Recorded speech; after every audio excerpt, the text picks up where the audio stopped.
Hello mga bok, ako si Binjo. May pangarap ako pero tinatamad ako. Kaya tara, samahan niyo ako sa panibagong umaga. Ito, punta tayo sa kusina. Sinakahiwalay ang kusina namin. Iinit tayo ng tubig at magkakape tayo. Ito, mabilisan lang kape tayo. Kaya sarap talaga ng umaga mga bok. Namin natin ang sikat ng araw. Pagkatapos dito, kape-kape muna. Kasi bubunuin naman natin tong araw na to na puno ng activity. Una dyan, maglilinis muna tayo ng motor kasi madumi na motor natin mga bok.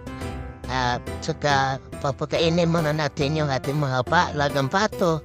Tapos lalagyan natin yung swimming pool nila na tubig para may swimming sila mamaya. Tapos dito kukuha tayo ng tangkong, umulunggay at lutuin lalagyan ng noodles para